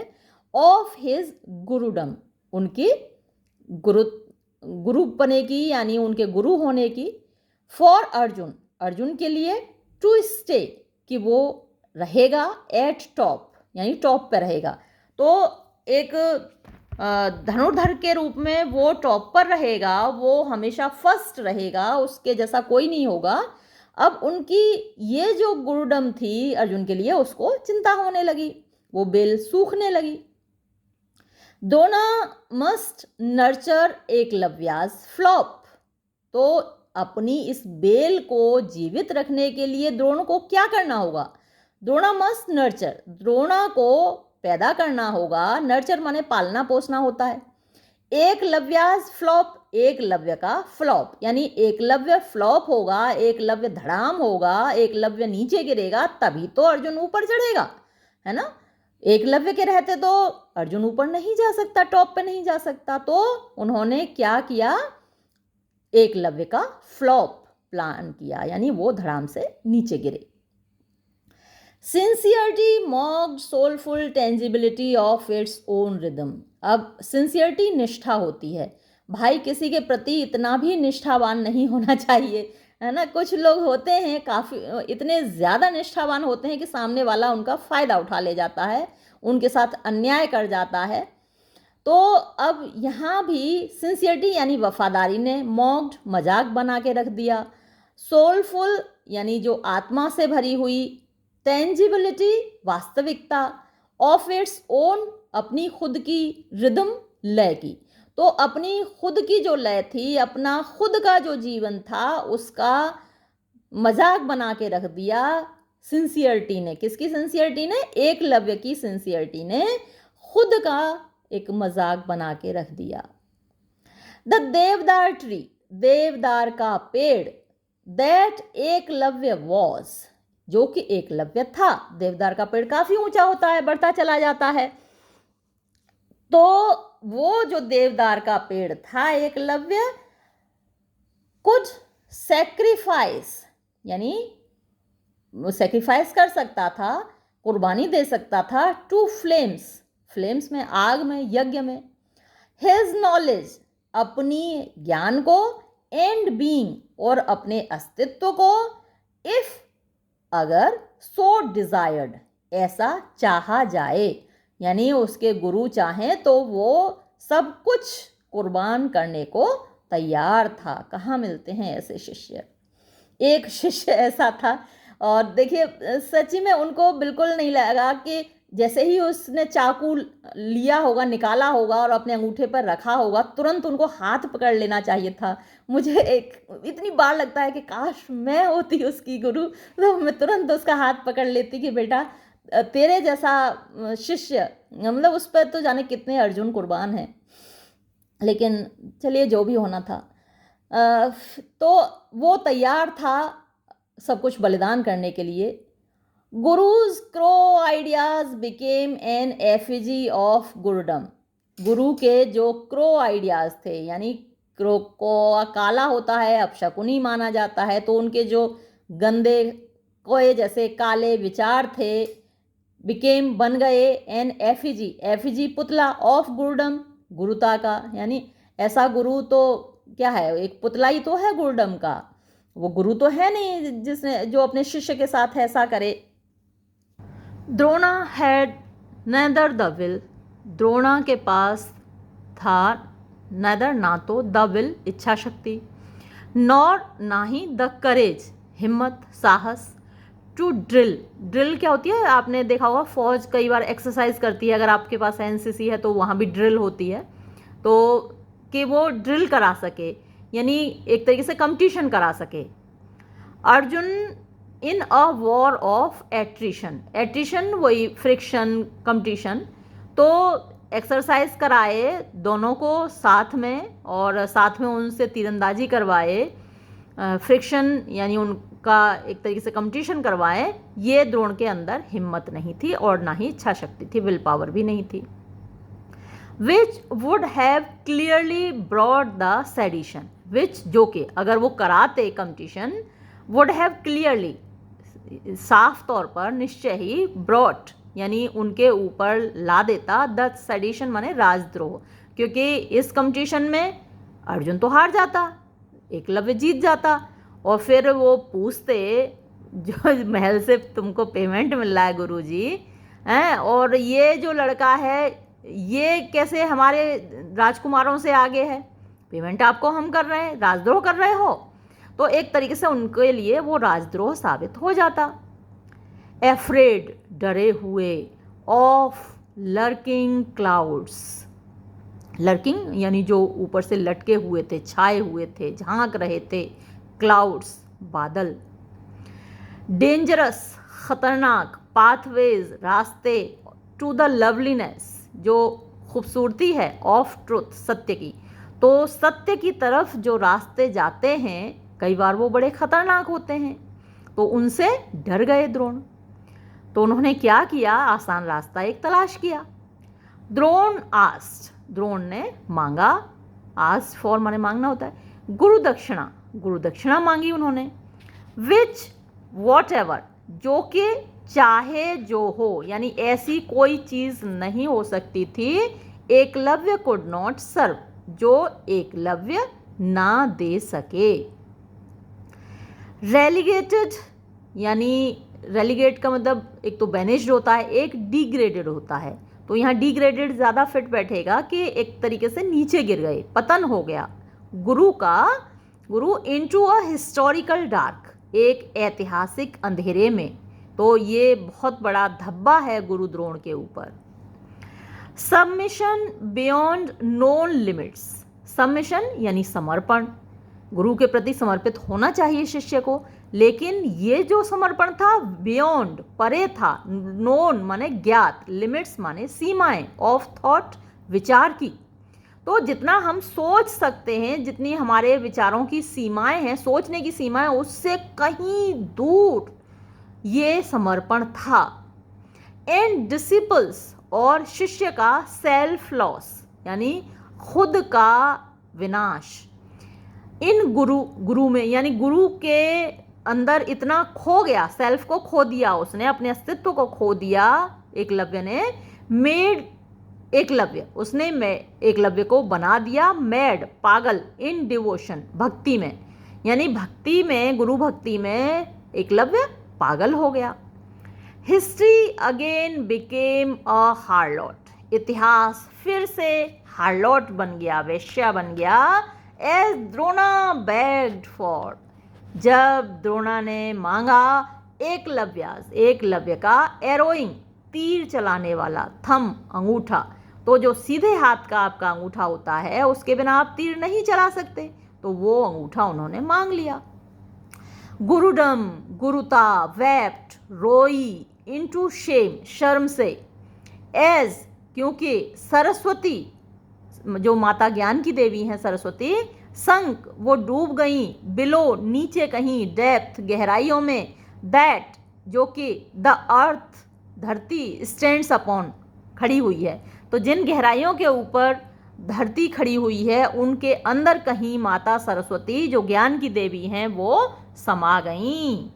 गुरु इज नॉट द नेम, गुरु नाम नहीं है, ऑफ अ श्रब, एक झाड़ी का, दैट इज थॉर्नी, जो कांटेदार हो, टू अदर्स, दूसरों के लिए। गुरु इज अ लोटस, गुरु तो एक कमल की तरह, लोटस कैनपी, जो कमल जब खिला होता है तो वो एक छाते की जैसे रूप में होता है, तो उसको कैनपी बोलते हैं। तो गुरु तो कमल की कैनपी की तरह है। दैट शावर्स, जो बरसाता है, अम्ब्रेला पेटल्स, तो जो अम्ब्रेला की शेप में होता है कमल का फूल, तो अपने उस छाते में से पेटल्स, ये जो पंखुड़ियां हैं कमल की, वो बरसाता है। विदाउट डिस्टिंक्शन, डिस्टिंक्शन भेदभाव होता है, बिना किसी भेदभाव के। और गोर खून को बोलते हैं, यानी कौन किसका ब्लड क्या है, ब्लड से आपका क्लान जाना जाता है ना, कि किस वंश के हैं। तो किसी की वंश, जाति, ये सब देखे बिना अपना जो प्रेम है, अपना जो ज्ञान है, उसकी बारिश करता है गुरु, सच्चा गुरु। द्रोणा लॉस्ट, द्रोण ने खो दिया the diamond gold of a moment, यानी जो डायमंड हीरा होता है, गोल्ड सोना होता है, यानी जो हीरे और सोने जैसा एक मोमेंट था, एक पल था इन हिस्ट्री, इतिहास में, विच, जो कि वुड हैव मेड हिम, उनको बना देता, इमॉर्टल, अमर। तो अमर तो वो वैसे भी हो गए, उसका अंगूठा लेकर भी अमर हो गए, लेकिन एक अच्छे गुरु के रूप में भी वो अमर हो गए होते अगर उन्होंने ऐसा नहीं किया होता। अच्छे गुरु तो वो वैसे भी माने जाते हैं, लेकिन ये एक धब्बा है उनके ऊपर। हिज कंपनी ऑफ कौरवास, उनकी जो संगति थी कौरवों की, तो मेनली मैंने आपको जैसा पहले बताया क्योंकि धृतराष्ट्र उस वक्त गद्दी पर थे, तो उन्हीं ने उनको हायर किया हुआ था, एक तरीके से एम्प्लॉय किया हुआ था, या उनको जो भी खर्चा पानी मिलता था वो धृतराष्ट्र से ही मिलता था। तो हिज कंपनी ऑफ कौरवास, तो उनकी जो संगति थी कौरवों की, डिड हिम नो गुड, उसने उनका कुछ भला नहीं किया, बट ड्राउंड, बल्कि डुबो दिया, हिज नेम, उनका नाम, इन द विंड्स चिल, यानी जो हवाएं हैं, चिल माने ठंडक होती है, तो हवाओं की ठंडक में कहीं उनका नाम डूब गया, उड़ा ले गई, मतलब हवाएं जैसे उनका नाम उड़ा ले गई हों। एकलव्य ऑफर्ड, एकलव्य ने ऑफर किया यानी समर्पित किया, दे दिया, चढ़ा दिया, हिज ब्लड रिडन, अपना खून से सना हुआ थम, अंगूठा, in the full devotion of his conscience, यानी फुल पूरा डिवोशन, समर्पण, ऑफ हिज कॉन्शियंस, अपने चेतना का, तो अपने पूरे समर्पण के साथ उसने अपना अंगूठा खून से सना हुआ गुरु को सौंप दिया, दे दिया गुरु दक्षिणा के रूप में। द्रोण डिडंट ग्रोन, द्रोण नहीं कराहे, ग्रोन माने कराहना, चीखना, इन पेन, दर्द से, एज ही हैड नन, क्योंकि उनके अंदर दर्द था ही नहीं। भाई आपको प्रेम हो सामने वाले से और उसको चोट पहुँचे तो आपको दर्द होता है ना, अपने बच्चे का अंगूठा कटे तब दर्द होता है सामने, तो वो व्यक्ति है जो उनको चैलेंज दे रहा है ना, उनके ज्ञान को चैलेंज दे रहा है एक तरीके से, तो उनको बिल्कुल दर्द नहीं हुआ। The protagonist of history, protagonist जो मुख्य पात्र है, ऑफ हिस्ट्री इतिहास का, बिकेम बन गया, अ लिजर्ड एक छिपकली, ड्रिवन जो कि आकर्षित हो जाती है, टू स्मोक्स धुएं के तरफ, ऑफ टाइम समय के धुएं की तरफ आकर्षित हो जाने वाली एक छिपकली बन गया जो मुख्य पात्र था इतिहास का।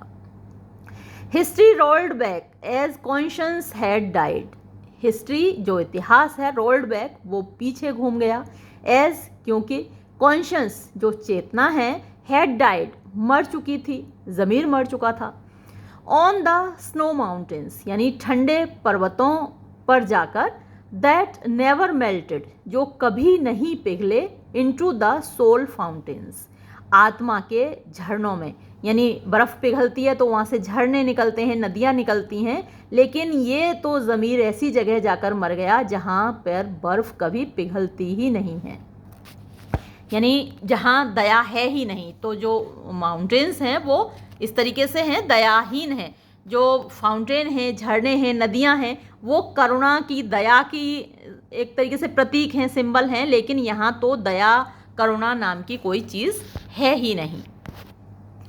द्रोणा गॉट, द्रोणा ने हासिल कर लिया, द थम अंगूठा, एंड एकलव्य ब्लेड और एकलव्य का खून बहा, इन मोर सेंसेस देन वन एक से ज़्यादा अर्थों में।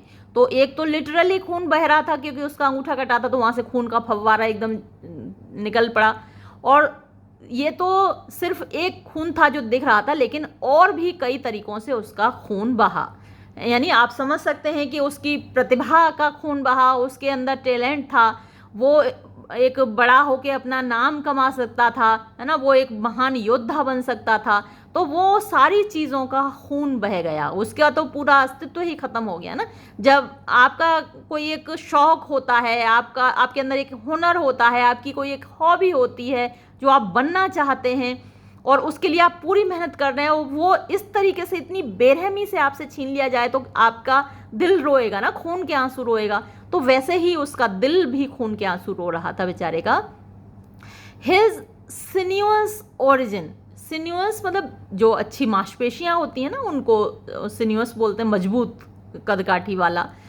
तो उसका जो सिन्यूअस ओरिजिन था यानी वो पैदाइशी मजबूत था, है ना, शारीरिक रूप से वो सक्षम था।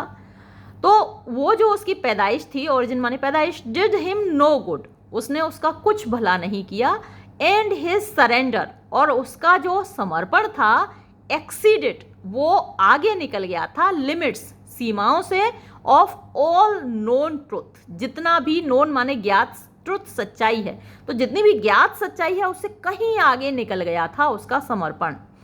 हिस्ट्रीज ब्लैक डंजियंस, हिस्ट्रीज इतिहास के, ब्लैक काले, डंजियंस जो काल कोठरी होती हैं, कारागार होते हैं, ऑफन अक्सर, क्राउड माने उनमें भीड़ लगी हुई है, बहुत सारे ऐसे लोग हैं उन काल कोठरियों में। लोकेलिटीज ऑफ ट्रुथ, तो भीड़ किसकी लगी हुई है, लोकेलिटीज यानी जो स्थापित थे, ऑफ ट्रुथ सच्चाइयाँ। तो ऐसे जाने कितने एकलव्य और जाने कितनी प्रतिभाएं, जाने कितनी ऐसी सच्चाइयाँ थीं जो कि इतिहास की काल कोठरी में बंद हैं। तो ये तो एक ऐसा उदाहरण था जो हमको पता है ना, जाने ऐसे कितने अत्याचार हुए होंगे, जाने कितने अन्याय हुए होंगे कितने लोगों पर, जो हमको नहीं मालूम क्योंकि वो इतिहास की काल कोठरी में बंद हैं। द डिफरेंस माने अंतर, फर्क, बिटवीन बीच में, शाहजहां बूचरी, शाहजहां का जो बूचरी थी, बूचर मतलब कसाईपना होता है, तो शाहजहां के बारे में कहा जाता है कि जिन कारीगरों ने ताजमहल बनाया उनके हाथ कटवा दिए थे शाहजहां ने, कि ऐसी और कोई इमारत वो दूसरी ना बना पाए। तो अब ये कितना सही है कितना गलत ये तो मैं नहीं कह सकती, लेकिन ऐसा माना जाता है, जो कि यहाँ पर जिक्र है। शाहजहां का जो ये क्रूअल्टी थी, बूचरी थी, ऑफ मैसन्स, मैसन यानी जो कारीगर होते हैं, उनके हैंड्स, उनके हाथों को कटवा लिया था, एंड एकलव्याज कटिंग ऑफ थम, और गुरु द्रोण ने एकलव्य के थम को कटवा लिया, अंगूठे को कटवा लिया। रेजाइड्स यानी है ओनली इन दिस, केवल इसमें, यानी दोनों में फर्क क्या है, दोनों में कितना फर्क है, दैट के द वन ऑर्डर्ड बूचरी, एक ने तो आदेश दिया इस क्रूअल्टी का, है ना, शाहजहां क्योंकि वो तो शहंशाह था, तो उसने आदेश दिया कि इनके कारीगरों के हाथ काट लिए जाएं, वाइल जबकि द अदर, दूसरे ने यानी गुरु द्रोणाचार्य ने बेग्ड फॉर इट, इसको मांग लिया। द अनसंग हीरोज, अनसंग जिनके बारे में नहीं गाया जाता, ऐसे हीरो, ऐसे नायक, बिकेम बन गए, विक्टिम्स माने शिकार, ऑफ सिस्टम्स व्यवस्था के, कार्डिनल रेशियोज, तो कार्डिनल माने चीफ होता है, प्रिंसिपल होता है, खास, मुख्य, रेशियो मैंने आपको वही बताया था कि जो पहले भी ये वर्ड आ चुका है, रेशियो माने अनुपात होता है, तो कुछ लोगों के पास अनुपात से ज़्यादा ताकत होती है, यानी इंसान तो हम बराबर ही हैं, एक जैसे ही देखने में, है ना, सबके पास उतने ही ऑर्गन्स होते हैं, 2 आँखें, 2 हाथ, 2 पैर, लेकिन उनका कार्डिनल रेशियो ज़्यादा होता है कुछ लोगों के पास, जैसे कि यहाँ गुरु द्रोण के पास पावर थी या फिर उधर शाहजहां के पास पावर थी। तो जो सिस्टम के कार्डिनल रेशियोज हैं उनका शिकार बन जाते हैं कौन, द अनसंग हीरोज, वो हीरोज, वो नायक जिनके नाम इतिहास में दर्ज नहीं है। रेशियोज एंड, और किस चीज़ के शिकार बन जाते हैं, ऑफ देयर ओन, अपने खुद के, परफेक्शन इन आर्ट, परफेक्शन यानी पूर्णता, ऑफ आर्ट कला की। तो अब वो जो मैसन्स थे, जो कारीगर थे जिन्होंने ताजमहल बनाया, उनकी आर्ट में परफेक्शन था, यानी ताजमहल आप देखते हैं कितना सुंदर बना हुआ है, तो अपने इस परफेक्शन की वजह से ही तो वो शिकार बने, या फिर यहाँ पर जो एकलव्य है उसकी आर्ट में परफेक्शन है, तीरंदाजी का उसके जैसा कोई कर नहीं सकता, तो उस परफेक्शन की वजह से ही तो वो शिकार बना। तो ऐसा कई बार होता है कि लोग अपने परफेक्शन की वजह से वो शिकार बन जाते हैं। आर्ट कैन नॉट लिव, यानी कला जीवित नहीं रह सकती, इन किंग्स, राजाओं में, और या फिर पॉलिटिक्स विल्डिंग, राजनीति करने वाले गुरुज, गुरुओं के, रडरलेस, यानी रडर क्या होता है, जो दिशा देता है, जैसे जो स्टीयरिंग होता है, तो ऐसे रडरलेस विंग्स माने पंख, तो किस दिशा को उड़ना है, किस दिशा को चलना है, ये रडर से डिसाइड होता है। तो ये रडरलेस विंग्स हैं गुरु के, इनको पता ही नहीं कि किस दिशा में जाना है, तो ऐसे लोगों के बीच कला जिंदा नहीं रह पाती। इट इज़ ह्यूमिलिटी, ह्यूमिलिटी विनम्रता होती है, ये तो विनम्रता है, कला विनम्रता है, इन टोटल पूरी तरीके से। अ मैग्नेनिमिटी, मैग्नेनिमिटी होते हैं विशाल हृदयता, जब आपका दिल बहुत बड़ा होता है ना, उदारता कहलाती है। दैट कॉज्ड, जिसने पैदा किया क्राइस्ट सेक्रीफाइस, क्राइस्ट का बलिदान, यानी जिसकी वजह से हुआ, जो कॉज्ड माने कॉज बना, वजह बना क्राइस्ट के बलिदान के। तो उनकी जो उदारता थी, उनकी मैग्नेनिमिटी थी, उनकी विशाल हृदयता थी, उनका दिल बड़ा था, वो उनके बलिदान का, उनकी बलि की वजह बनी। Eklavya had a mother, Eklavya की एक माँ थी, टू भी, एक माँ भी थी, एंड अ फादर, और पिता भी थे, बट लेकिन गुरुज प्लेस, गुरु का स्थान इज है ए सेल्फ स्केच, यानी खुद का बनाया हुआ तस्वीर, इनटू इटर्निटी, इटर्निटी अमरता होती है, तो एक अमर रूप में, एक अमरता में खुद की बनाई हुई तस्वीर थी या है, जो गुरु की तस्वीर है, गुरु का जो स्थान है वो हम खुद डिसाइड करते हैं। माँ तो हमें ईश्वर से मिलती है ना, पिता ईश्वर से मिलते हैं, गुरु का क्या स्थान है, वो सेल्फ स्केच है। द मदर ड्रीम्ड, माँ ने सपना देखा था, ऑफ एवरेस्ट ग्लोरी, तो कि एवरेस्ट के जितनी ऊंची ग्लोरी होगी, शान होगी, ऑफ एरोड रीजन्स, यानी तीरों के रीजन्स, क्षेत्र में, तीरंदाजी के क्षेत्र में मेरा बेटा एवरेस्ट माउंटेन की तरह ऊंचा होगा, ये सपना देखा था, यानी मेरे बेटे जैसा कोई नहीं होगा, है ना, एवरेस्ट की चोटी सबसे ऊंची है। For labours of his son, यानी लेबर मेहनत, ऑफ हिज सन, उसके बेटे की, तो भाई हमारी आंखों के सामने हमारा बेटा मेहनत कर रहा है, तो एक न एक दिन वो ऊंचाई पर पहुंचेगा, सफलता के शिखर पर पहुंचेगा, ये हर माँ का सपना होता है। She shrink in petrified doomsday, अब ये हाल देखकर अपने बेटे का, कई बार बच्चों के साथ ऐसी घटनाएं हो जाती हैं, ये तो खैर इतिहास की घटनाएं, वैसे भी इतनी घटनाएं हो जाती हैं बच्चों के साथ, तो माँ को जो महसूस होता है एकदम से वो पत्थर बन जाती है, पेट्रीफाई माने पत्थर बन जाना, तो she shrink in petrified doomsday, तो ये एलिटरेशन के बहुत सारे एग्जाम्पल्स हैं, शी श्रिंक, पेट्रीफाइड डूम्सडे, तो जैसे कयामत का दिन आ गया हो, है ना, और कयामत के दिन वो पत्थर बन गई हो, ऐसे वो श्रिंक माने सिकुड़ गई। वाइल, जबकि द फादर, जो पिता थे एकलव्य के, बिकेम, बन गए, अ स्टैच्यू, एक मूर्ति, ऑफ स्टोन, पत्थर की, तो वो भी पत्थर हो गए। माँ बाप, भाई माँ बाप का सपना होता है, कैसे नाजों से पालते हैं, अपने बच्चों को बड़ा करते हैं, और उनके बच्चे के साथ ऐसा हो जाए, तो दोनों पत्थर बन गए। Eklavya did not no, Eklavya नहीं जानता था, हिज मूरिंग्स, मूरिंग्स क्या, लंगर होता है, जो नाव लंगर डालती है ना, जिसके सहारे एक जगह पर टिकती है, वो खड़ी होती है, तो अब एकलव्य को नहीं पता था कि उसका वो कहाँ टिके, उसका जो डेस्टिनेशन है क्या है, कहाँ टिके, क्या करे वो। बिकेम अ डीफ एंड डम, तो वो गूंगा बहरा हो गया एक तरीके से। हु वुड एवर रिमेन, जो हमेशा रहने वाला था, और रूटलेस क्रम, रूटलेस जिसकी कोई जड़ नहीं है, क्रम माने टुकड़ा, तिनका, तो जैसे घास का तिनका या फिर पेड़ की टुकड़ा, पेड़ की कोई शाखा जिसकी कोई रूट नहीं है, तो बिना जड़ वाला। नेवर होपिंग, उसको कभी उम्मीद नहीं थी, टू गेट बैक, वापस पाने की, हिज थंब, अपना अंगूठा। तो तीनों माँ बाप बेटे, उनकी ये दुर्दशा हो गई कि माँ बाप बिल्कुल वो पत्थर बन गए, और एकलव्य वो भी एक तरीके से गूंगा बहरा हो गया। तब तो एकदम जोश में वो दे गया गुरु को अंगूठा, लेकिन बाद में तो उसको एहसास हुआ ना कि मेरे साथ कितना बड़ा अन्याय हुआ। देखो थोड़ा सा ये भी है कि एकलव्य को भी इतने जोश में नहीं आना था। ऐसा नहीं है कि भाई हमेशा बच्चे गलती करते हैं, बड़े भी गलती करते हैं, तो उन्होंने एक जोश में मांग लिया और इन्होंने एक जोश में दे दिया, तो दोनों तरफ से थोड़ा सा रहा कि एकलव्य को भी विरोध करना चाहिए था।